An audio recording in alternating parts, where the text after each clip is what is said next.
Hello everyone, welcome back for another video. This time we are going on a different path today. We are heading up the Vietnamese southern highland to the mountainside.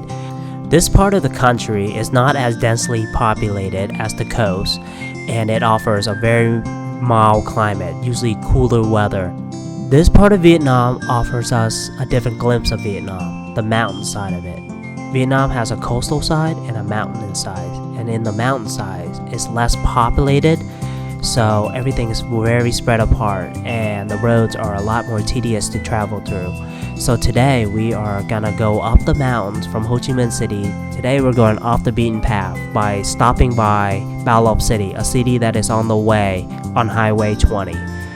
This city is more of a residential city, and this is where my relatives live, so we are visiting them, and we are just making the 3-hour trip to Bao Loc City instead of the 6-hour trip up to that City. Just an hour north of Ho Chi Minh City lies Trang Bao City, a city that is located on the outskirts of Dom Nai province, which is on the way to Lâm Đồng province, where we're heading to Bao Loc. Alright, so before we head out, we'll start with breakfast. A nice hearty Vietnamese breakfast. Every day, Vietnamese people before work or before going on a trip or anything, they would start out with breakfast to, get their belly full and have enough energy for the journey. And then they usually stop by somewhere for lunch. But I think we'll be at our destination for lunch. So I will be up there reporting, but right now let's check out what we're having here for breakfast. A nice Cantonese style egg noodle, dry egg noodle with a little broth on the side here, so that way if you need a little broth you don't have to be missing out here. You can just use that. And then here's my uncle-in-law. He'll be joining me for this journey today. So this is a shop that he has stopped by for many years. He used to work as a driver, so he drove all over the country of Vietnam, and every time he passed by this part of the highway on the outskirts of the province, he always stopped by this shop right here. This shop famous in this area 20 years ago. All this was just empty land, but over the last 20 years they kind of developed it into a city, and it's becoming a livelier and livelier city every single year, to the point where my uncle-in-law has said, like, oh wow, in the last 10 years this place has become unrecognizable. It used to be such a small sleepy village of a place. Now it's like getting up in par with any other big city in Vietnam. So he always stopped by here though in this noodle shop to eat. It's 20 years. They say he's the most famous noodle here. A popular destination. A lot of people traveling away out of the Ho Chi Minh City area and heading northward. They usually come to this outskirt, and a lot of them would stop by this area to enjoy some noodles.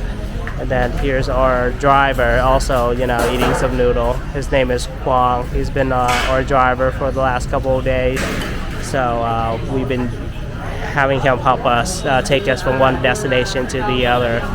So alright, let's dive into our noodle. It's an egg noodle.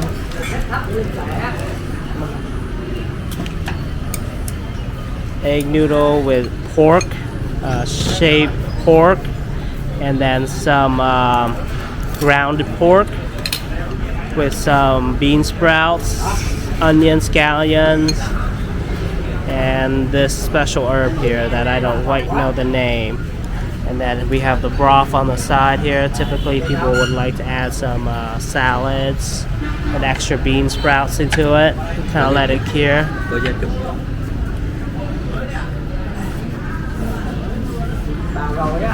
And then some chili and lime. So usually I would just love to put some chili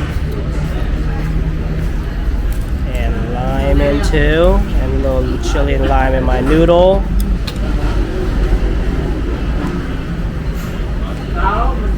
Mix that up.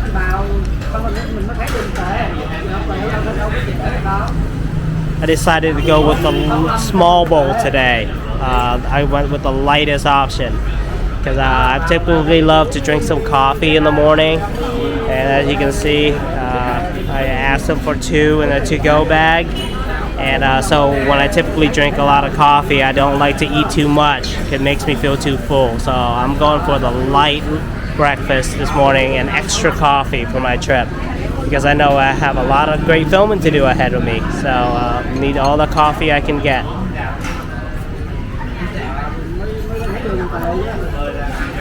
Hey, so the overpass is the highway, National Highway 1. Continuing south to north, and then we are converging to Highway 20 here, going westward and then northward. As you can see in the backdrop, you already started seeing some small hills, and as we keep going, you'll see more mountains and lakes and all that. So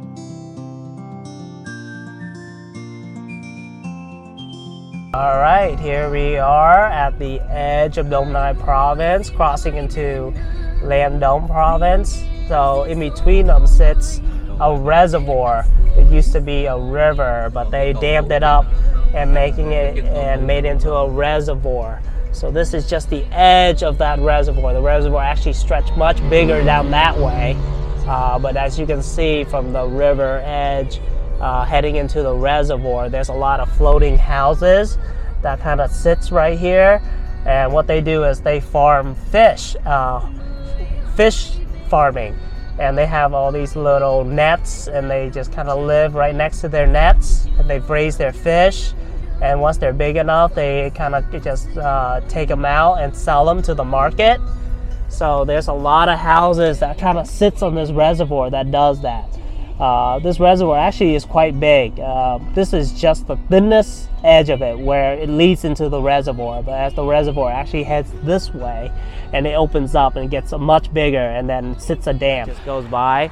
Here's a little view of the lake reservoir, and here we have all the local fish that is farmed or caught from here.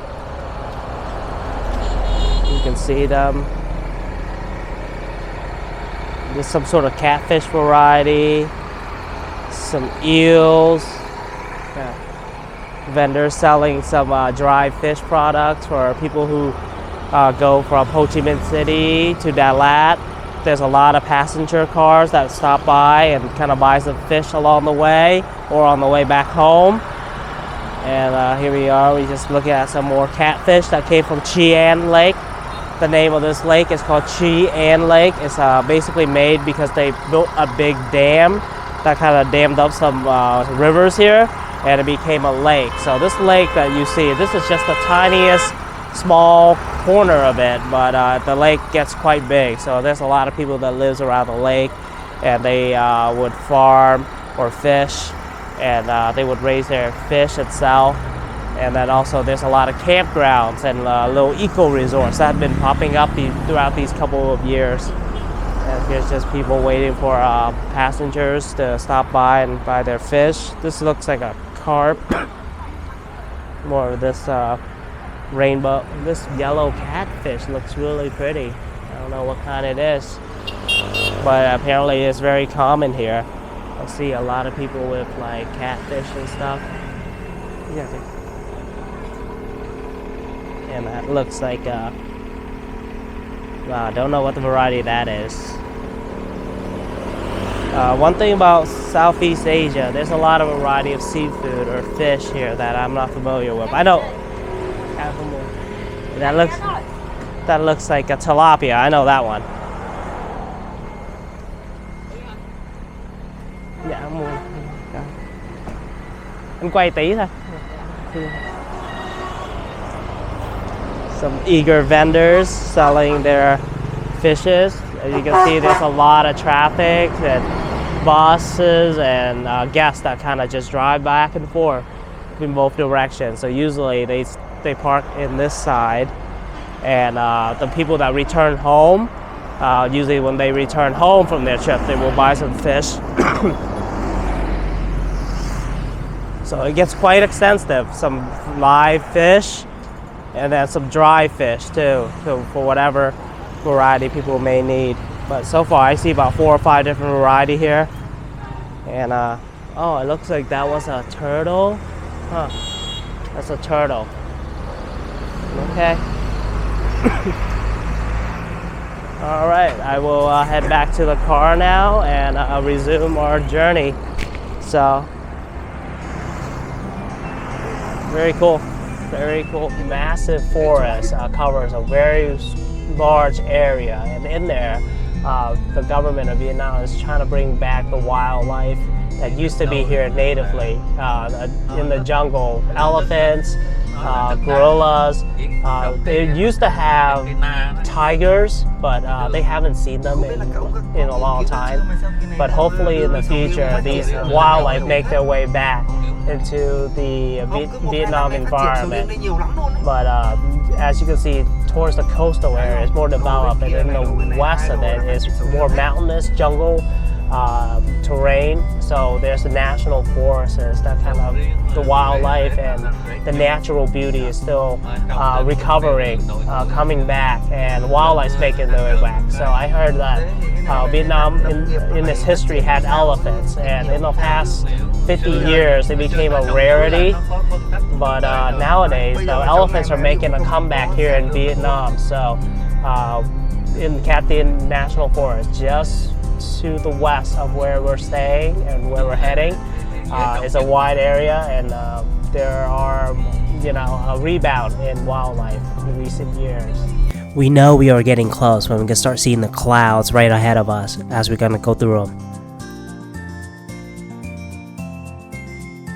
About a kilometer above sea level and almost 3 hours in, we know we're getting close when we run into our first landmark, the Virgin Mary Shrine. In this stop is a shrine of a Catholic Holy Mother Mary, Bao Loc City, and along this highway there's a large Catholic population of Vietnam, especially where we're from in the southern part. There's a lot of Catholics, but heading up to Bao Loc City there's a lot too. And somebody saw this stream here and decided they're gonna develop a shrine. And this shrine kind of runs along a stream that kind of runs up and down this mountain that we were crossing earlier.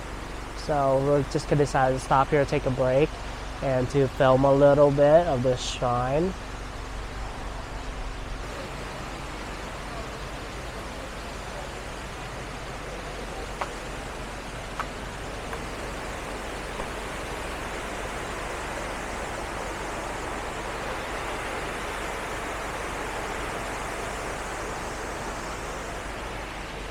As you can see, there's this stream that runs down the mountain, and this stream goes quite far, probably all the way down the mountain, down to sea level somewhere.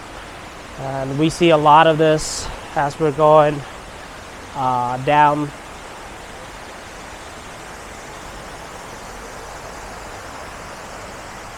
It's quite wet up here. It's been raining recently, so.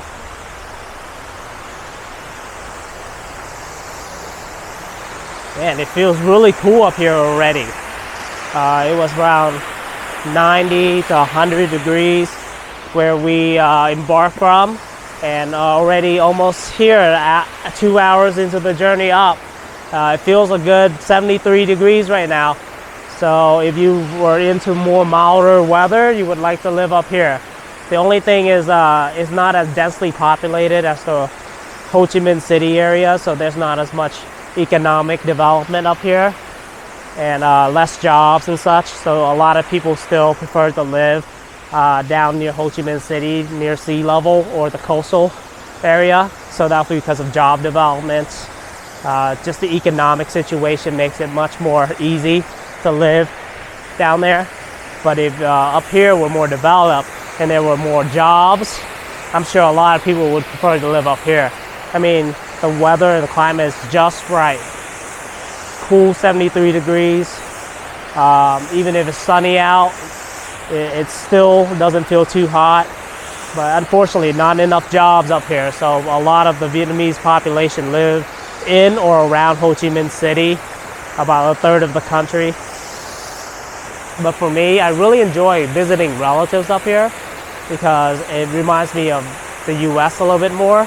You know, a little bit more green, a little bit more in touch with nature, and also, you know, cooler weather. Here, they don't really have cooler weather down in the coast. They just have it in the mountains. So we don't have seasons, we have elevations here in Vietnam. In the US, we have seasons where we'll have a wide variety of temperature. Here they have temperature variance because of elevation, not because of seasons. So here we are going back down. A lot of people like to stop by in this shrine to watch this stream and also to pray to the Virgin Mary, the Mother, Holy Mother in the Catholic faith. And then they like to take a break and have lunch of some sort. Bao Loc City is sort of the halfway mark between Dallas City. So a lot of people go to Dallas City for tourism, and they kind of just stop by around this area, either at the shrine or in Bao Loc City itself for lunch. You know, just have a quick break, bathroom break, also to eat lunch, have a picnic right here. So this is a very popular spot. If you don't want to stop by Bao Loc City, you would just stop by this shrine, this Catholic shrine here, and, you know, kind of pray and get in touch with the Catholic faith a little bit, and then have lunch and then head towards Dallas City. But for our situation today, we're heading to Bao Loc City to visit some relatives. So we're almost there, and then we can start resuming filming as we reach down that way.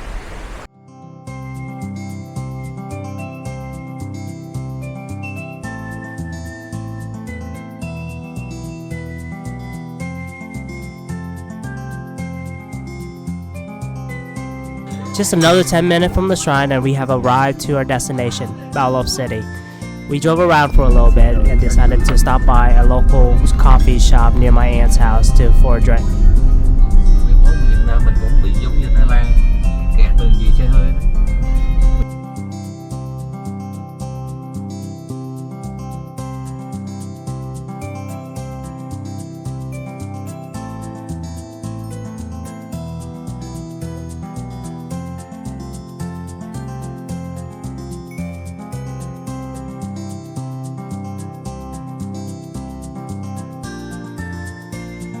Hey, if you enjoy the content of this video, please join us by subscribing and watching our next video where we will explore Bao Loc City. We'll try a couple different restaurants and coffee shops. Thank you. Have a good one.